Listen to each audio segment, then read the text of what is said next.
So if I sound a little bit tired at the start of this episode, it's because I am. So it might take me a little bit of time to really get into my groove, to get the ball rolling, but regardless, we are here, we are back. Welcome to another episode of my Vegas Golden Knights franchise mode series right here on NHL 19. And today, we finish up our first season, the regular season at the very least. Depending on how long this deadline takes, we should also get in to our round one matchup in the playoffs, unless we fall off a cliff, which could happen. I mean, right now we're in second place in the Pacific Division. It's not exactly a guarantee that we're going to make the playoffs with 19 games to go, which is why we left the last episode with the discussion of who we should go out and acquire, as we are indeed pushing for the playoffs. Now, of course, we had the likes of Jeff Skinner mentioned, Jordan Eberle, Justin Williams, Timothy Liljegren, and Erik Karlsson. Now, here's the thing. For Erik Karlsson, it's not going to happen. They don't want to trade him. Not going to happen. Oh, just give up whatever. No, it's not going to happen. And as far as other players are concerned, for Jeff Skinner, for Jordan Eberle, and I'll use Eberle as an example because, of course, he was dealt to Florida. They already want to deal him. They're 24 and 37 combined for wins and losses. They're still listed as a hopeful, which is just incorrect, but they do want to trade Jordan Eberle. Here's the problem, right? If we want to maximize our value here and get the most back out of this deal without giving up a ton, we'd preferably want to go through players that they want to get. I don't exactly want to give up a player off of my roster right now, which is the majority of the players that they're interested in. That's not going to happen. We still need that little bit of defensive depth with a Nick Holden. Brannstrom, Haig, that's not going to happen. Brad Hunt, I mean, even with the draft picks, it's not going to happen. Glass and Suzuki, they're going nowhere. I mean, we're talking that first round pick, which really isn't actually, in fairness, Eberle might be able to happen. A second round pick and maybe tacking on Brad Hunt. It wouldn't be a lot back, and I imagine we'd be giving up a hell of a lot less than what they did to end up getting him. So that is an option. The cheaper option, of course, is in Carolina right now. Jeff Skinner, I looked at it. It's just, I don't believe it's going to happen, to be honest. The cheaper option in Carolina, if we're looking at forwards here, would be Justin Williams, the veteran at this point, a noted playoff performer. As far as who we'd be looking to give up here, though, again, it would be a tad bit expensive in terms of, like, okay, I'd probably tack on like a Derek Carr or a Curtis McKenzie in draft picks to make that happen as well. We're looking at giving up at least a second round pick. And then there was the thought of Timothy Liljegren, if I can manage to hit up one more time like I was supposed to. There we go. Then there was the thought of Liljegren. Now, we don't know exactly what he is. We also aren't 100% set on what his trade value is, and I'm pretty certain, fairly certain, that's not his actual trade value. And we could go into these discussions, and they're just going to laugh at us because I know he's not medium top four. And if you watch the roster walkthrough, you know that Liljegren is not medium top four. So really, as far as who we're looking at here, we're looking at a Jordan Eberle, or we're looking at a Justin Williams. I think defensively, while it's not perfect, there isn't that great match. And Eberle was just dealt on the 25th. It's the next day, and they already have him on the block. As ridiculous as that is, we'll take a look at some of the other trades here, and we'll double check back to once we sim through this final day. But the Bruins end up with Mark Stone on an expiring deal, and Tom Pyatt for a first and Anders Bjork. Is that a worthy return of Mark Stone? Maybe, maybe not. I mean, in real life, if that goes down, at least Ottawa got something for him. I would be ecstatic with that trade in real life. The Panthers acquired Eberle and a third for a first, a fourth, and Alex Petrovic. So that was built around a first-round pick for Eberle. But they just acquired him, too, and he's already back on the block. Toronto just picked up Alex Edler along with a third and a fourth for Kasperi Kapanen, a second and a third. Damn, Leafs fans would be pissed off about that, I think. Although Edler's still a great defenseman. The Bruins also acquired Brian Boyle for a 2nd and a 7th. The Bruins are going all in. The LA Kings get Matt Duchene, Magnus Pajärvi, and Jason Chimera for 2 first-round picks and a prospect named Sodergran. So Ottawa's actually doing fairly well here. Already acquired 3 first-round picks. Colorado gets Jeremy Watt and Rudolph Balcers for Lucas Spiza, Matt Calvert, and a 5th. Anaheim gets a 1st, a 2nd, and Abramoff for Adam Henrique. And we had seen the Nyquist trade before as well. So, seeing what we're dealing with at the moment, as we take a look at all of our options, whittle it down, what's the best thing to do? I think we're going to go for Justin Williams. I'm not going to go for Eberle. It's kind of stupid that he's already back on the block. Liljegren, I know he has more trade value than that. The guy who it makes sense to go out and get is Justin Williams. And at the very least, why not Skinner? Some people are probably saying, at the very least, we did just use him, if not for a short time, in the final series of NHL 18, that being with the Buffalo Sabres. So we will look to pick up Justin Williams. It should be relatively easy for us, and we're not going to have to give up a ton to do it. Like I said, I think I'm going to tack on, are they both on? Okay, so Carr's on an expiring deal, McKenzie is not. So for that reason, I'm going to see if I can use Curtis McKenzie to get this done. And hopefully we don't have to use the 2nd-round pick. We might have to. We're probably going to have to. Now, we have 3 third-round picks this year as it is, and an extra 2nd. So it is the right year to at least go for it, make a few deals. But I don't know, man. The thought of how much Florida gave up to get, or how much, how much Florida gave up to get Eberle. I don't know why that happened, but how much Florida gave up to get Eberle, only for them to apparently be looking to flip him. It's kind of weird. I'm going to save the AI from themselves when it comes to stupid logic. Let's test this Nashville pick. How far off are we? Curtis McKenzie in a 3rd for Williams. Not sufficient at all. That is fine. Not sufficient at all. Let's tack on the Montreal 5th as well. I want to nickel and dime this as much as I possibly can. Still rejected, still not that close. All right, let's go ahead and look at that nice, shiny 2nd-round pick from Columbus. And we'll definitely look to get something back as well in the draft pick department. What do we say about 2 4th-round picks maybe? Are they interested in moving a 4th next year? They're not. How about a 4th this year and a Buffalo 3rd next year? Like, just how far off are we? Still off. How about the Buffalo 3rd next year? Also still relatively off. Right. God, me and nickel and diming trades. That is, name a better pairing. I'll wait. 2 4th-rounders, still not close. How about a 4th and a 6th? As I try to get as much back for this as I can. Okay, so a 4th and a 6th is close, at the very least. Yeah, it wasn't that far off. I wasn't asking for way too much. A 4th and a 6th would work. So if I ask for your 4th-round pick next year and your 5th-round pick, or 4th-round pick this year, 5th-round pick next year, that should go through. So we give up Curtis McKenzie because we have to give up somebody. We exchange a 2nd-round pick this year for a 4th this year and a 5th next year. That's not too bad. And we still have a 2nd-round pick this year as well. I'm good with that. I'm good with that. No reason for them to retain salary. As it is, we still have plenty of space salary-wise. Have to sweeten it just a touch, huh? All right, do I have a 7th-round pick next year?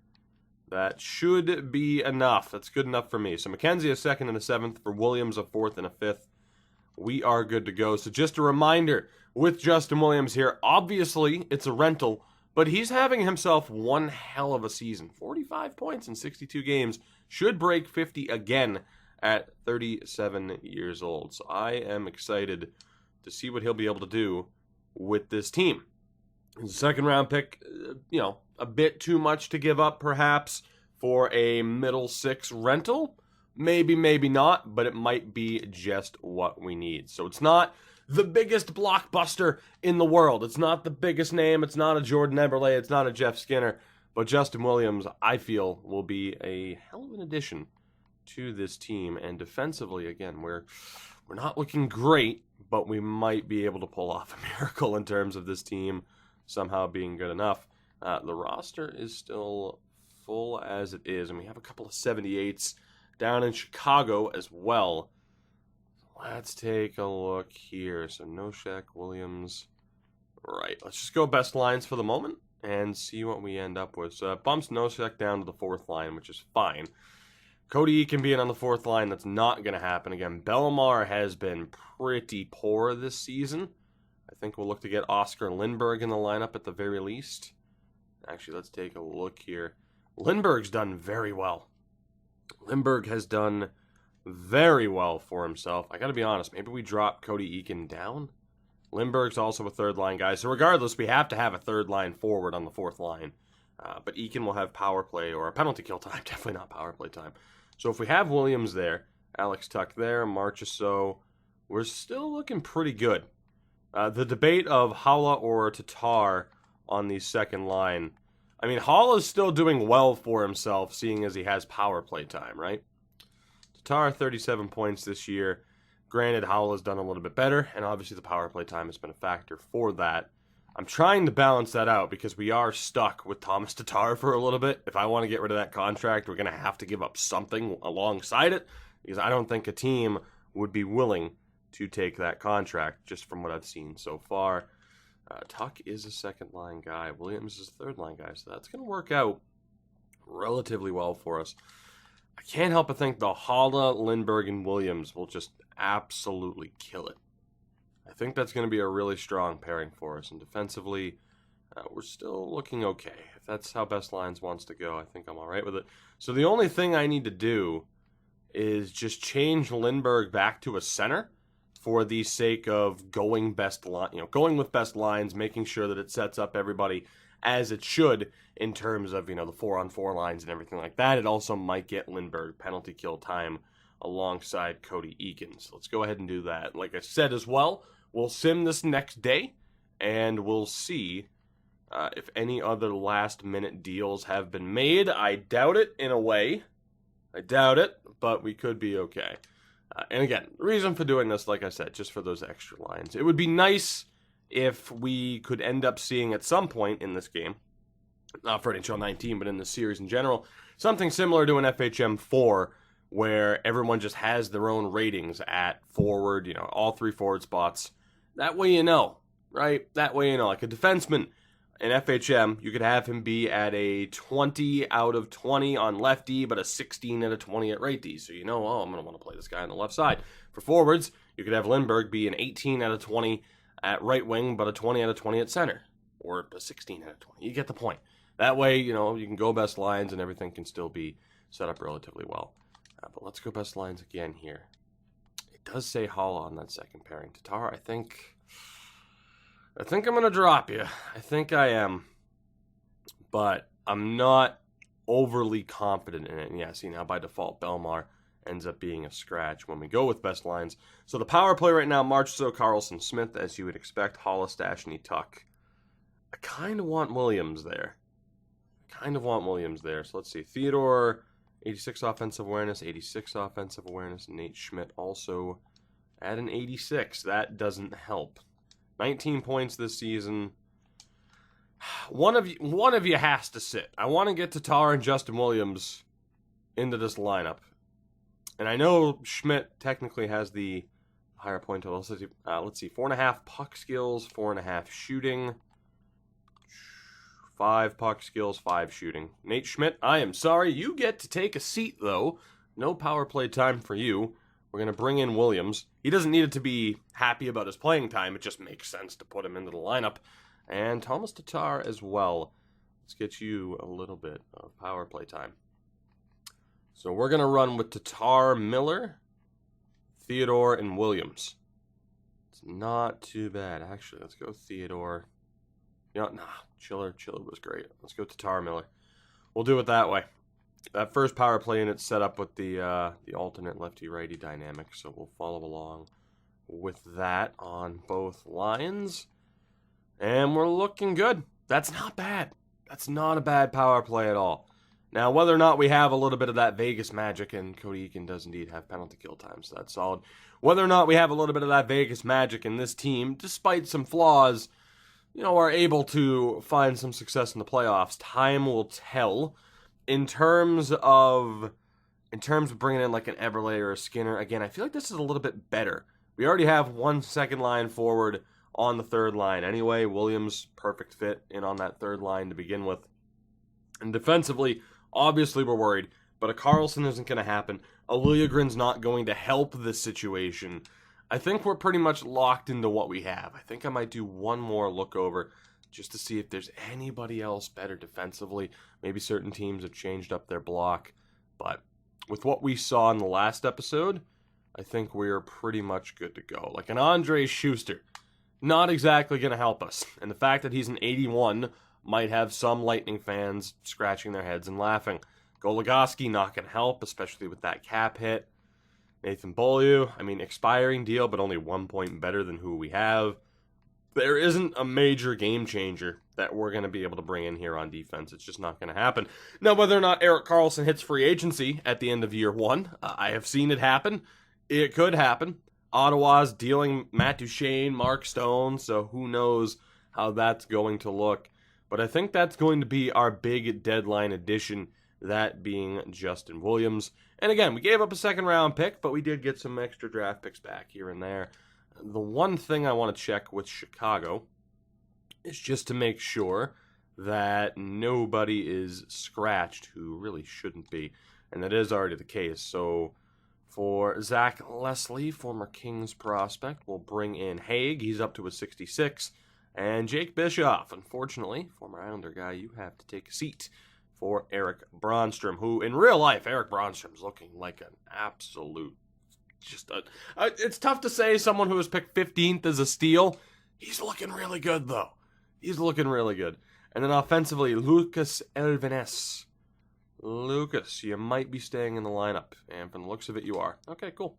So with that, we are good to go. Let's sim through the remainder of the regular season. Might actually take us a little bit to get there. We beat Dallas 3-0 on deadline day. Let's take a look at what else went down in terms of picks and tradings. Nothing else in terms of player and pick trading. You get the point. Nothing else happened.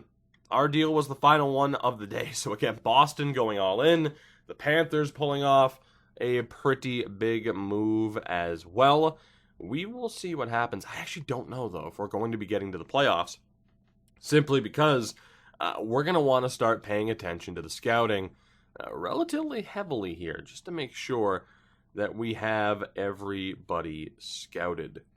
So what we are going to do, because right now we have pretty much everywhere scouted that we would want. We're missing the Austrian League, we're missing rest of world if there's anybody there, but we pretty much have everything covered. The Swedish Allsvenskan, which to be honest isn't really even worth scouting up through the first 2 years or so, because there's really no computer-generated players there that are worth a look, at least in my experiences thus far.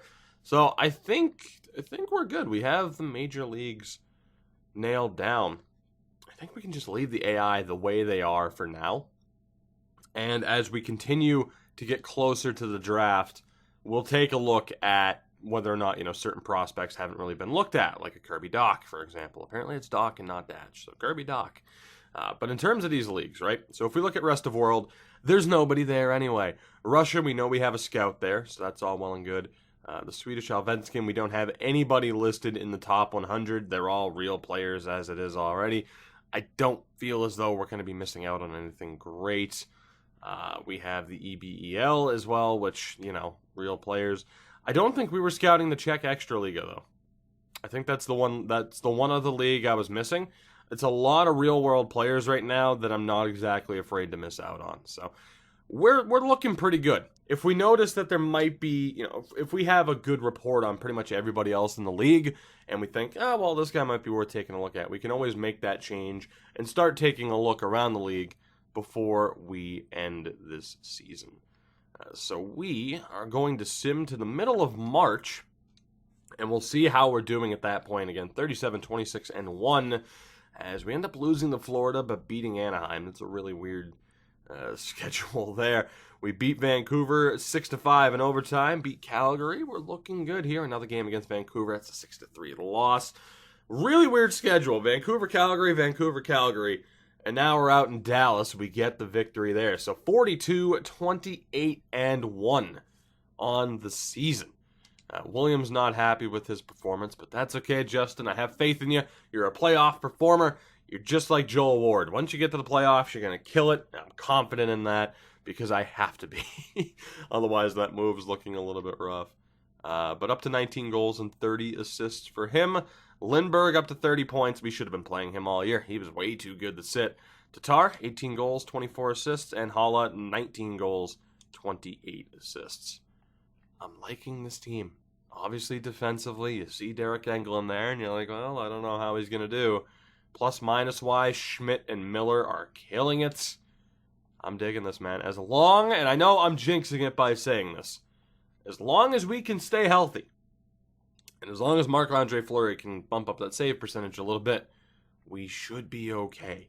We only have 2 points on the Sharks, 11 games left in the season. We still need to win the majority of our games to play, to really be safe. And we have 2 games coming up against San Jose. We'll actually sim these next 2 games. Can we get that win? If we lose to Edmonton, at least do it in overtime, as Central Scouting has actually released an update. So let's see what we're dealing with here. Bjorkstrand right now, still the number 1. We'll take a look at him. We know he's a power forward. 16 points in 43 games, not that impressive, but he's a 17-year-old playing in the men's league again. So he is looking dominant again in the comparison to Owen Nolan. Tarnqvist there, Krebs, Byram, Kako, Laxon, and Doc is there as well. Cozens, Connolly, Suzuki. As far as the gems and the busts, what are we dealing with? So we have Magnus Eklund, Caden Walker, and Nando Eggenberger as the 3 gems at this point.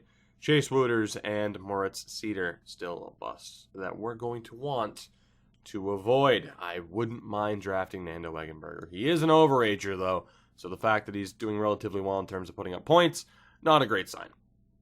As we do lose in overtime, a shootout to be more specific. We get the pity point against Edmonton, but we beat San Jose. That is a big win for us. Let's sim the next 5 games up until this next matchup with the Sharks.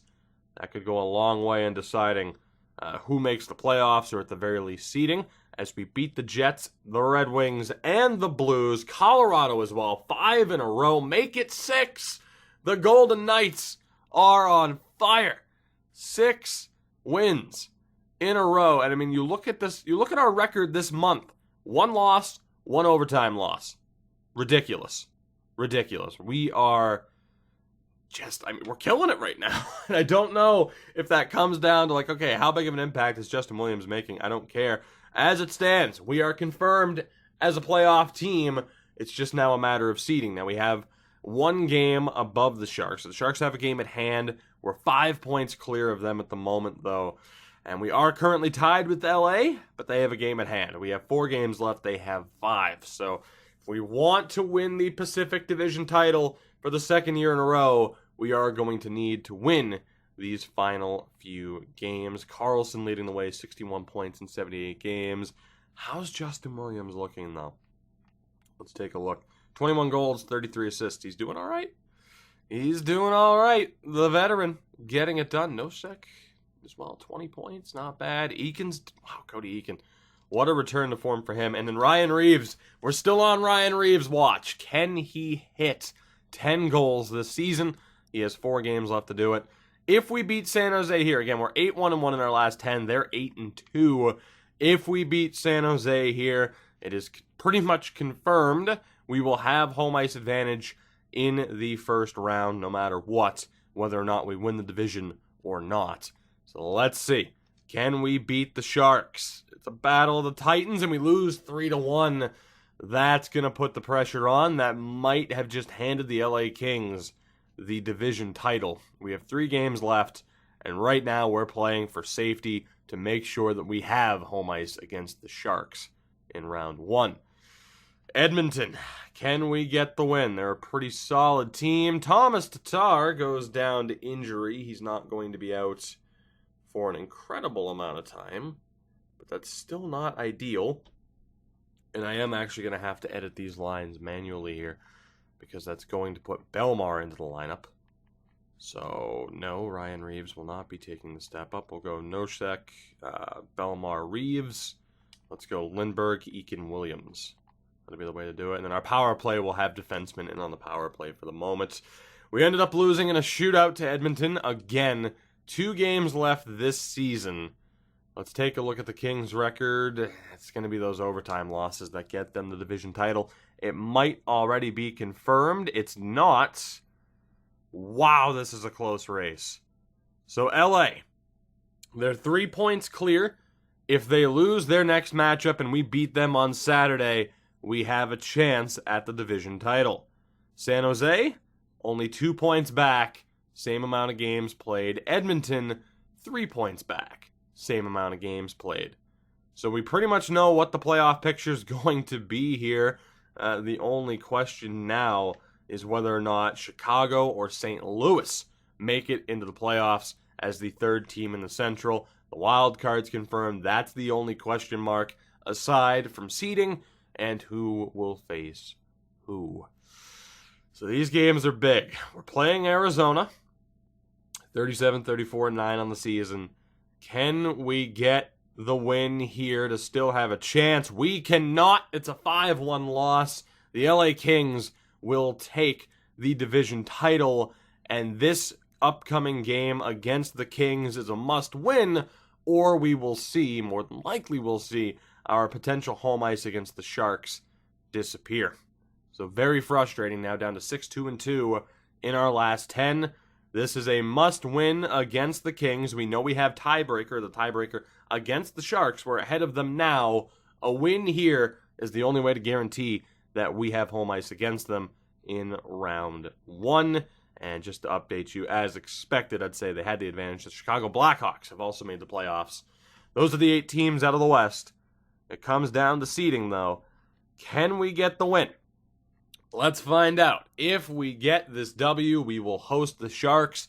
If we lose and the Sharks win, they have home ice advantage in the first round. So let's do this first period, and that is an abysmal start. Matt Duchene and Ilya Kovalchuk with the goals.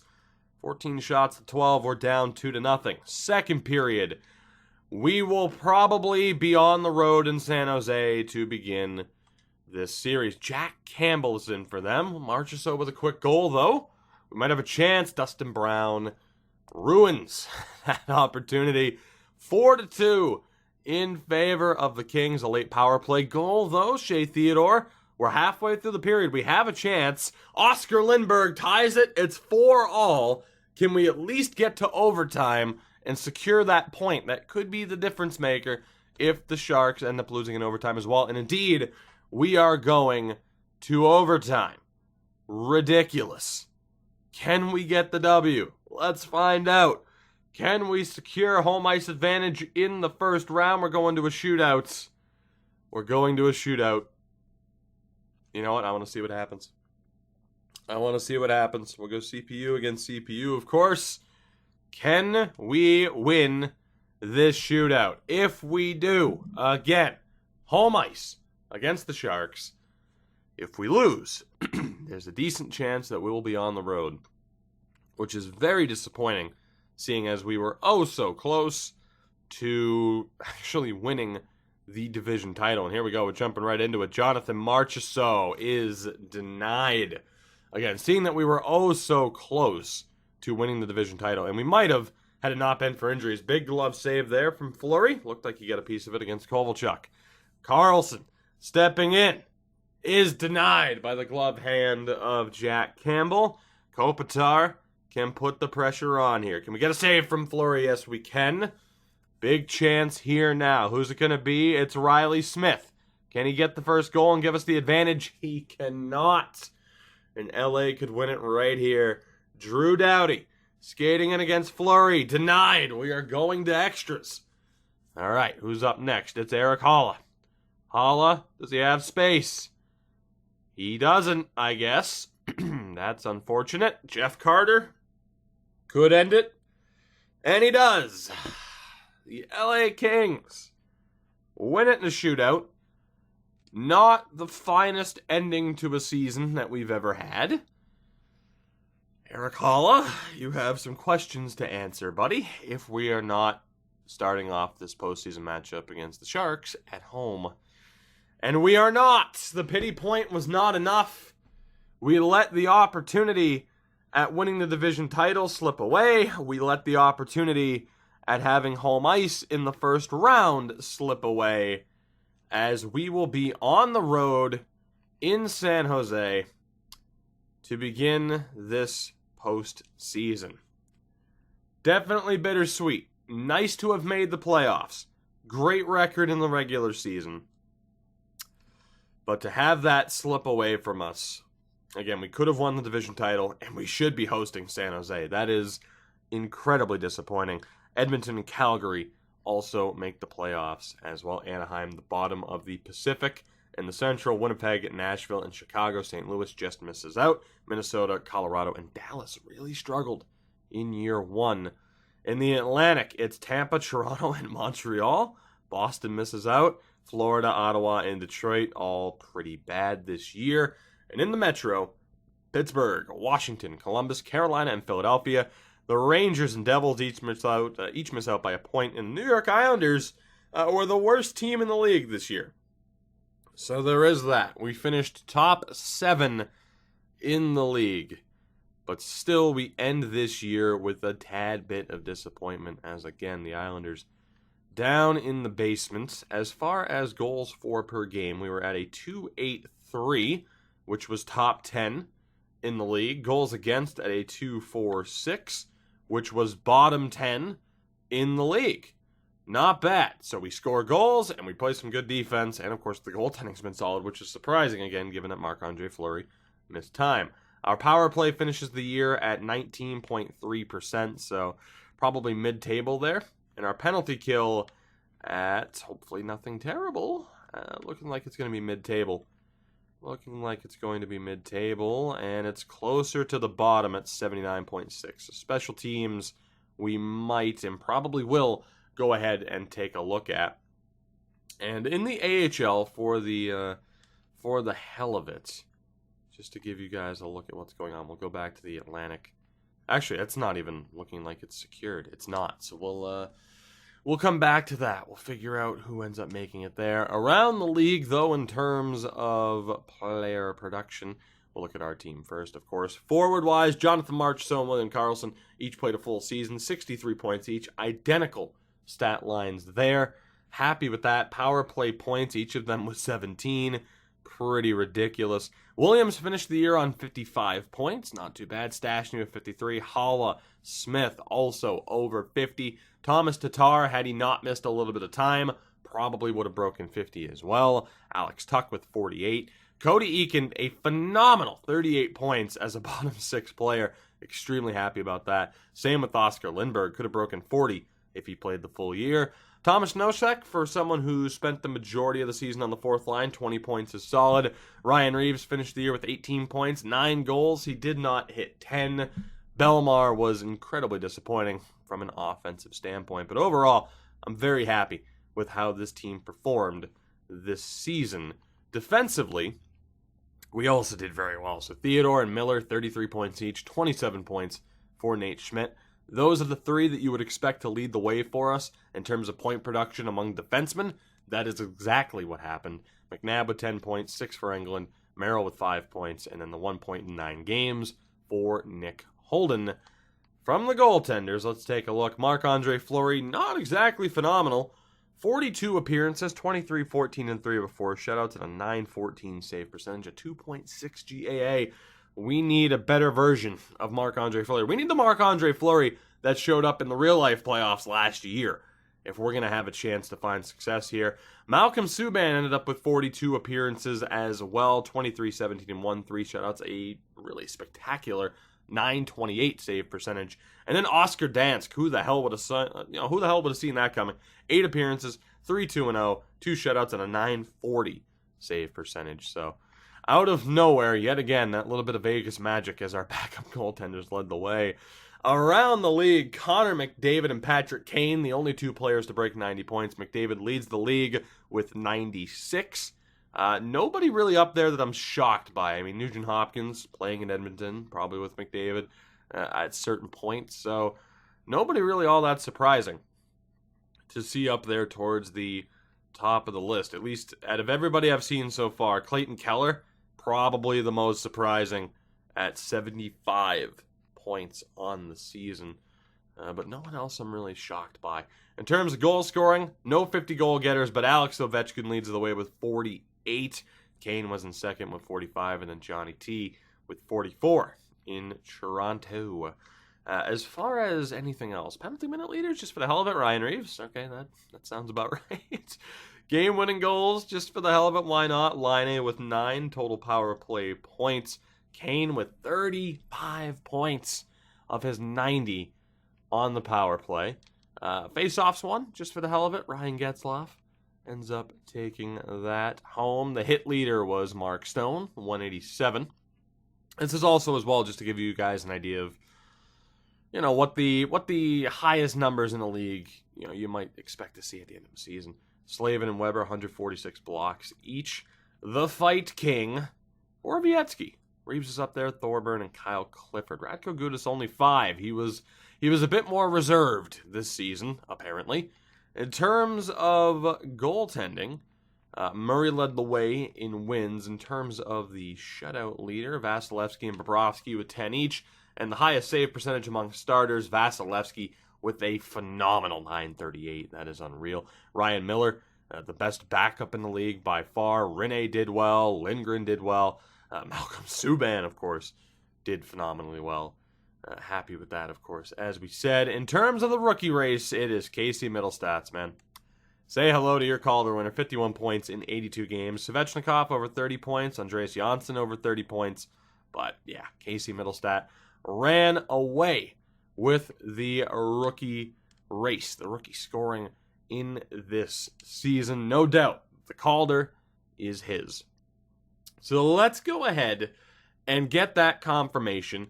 We know who we're playing. We've known for a bit now. It will be the San Jose Sharks in round 1. Let's get a full look at the playoff bracket here. We'll be playing the Sharks in the next episode. Nashville, Chicago, Winnipeg, Calgary, LA, and Edmonton. Over in the East, Washington, Columbus again, Pittsburgh, Carolina, Toronto, Montreal, Tampa, and Philly. Those are the matchups, the playoffs here in Season 1. We will begin our journey in the next episode. A little bit too late into this one to really get things underway. But that is that. We are good to go. We are set. A fairly decent season. And of course, I'll make sure Thomas Tatar is back in the lineup for that next game for this upcoming series. For now, though, that will do it for this one. We passed 10K subs. I'm going to have a video about that coming up soon. But thank you guys for that. All of you new additions, thank you. Welcome. Happy to have you here. Looking forward, just in general, of course, to seeing what you guys have to say down in the comments below. Thank you for watching, as always. I love you all. I'll see you next time. Goodbye.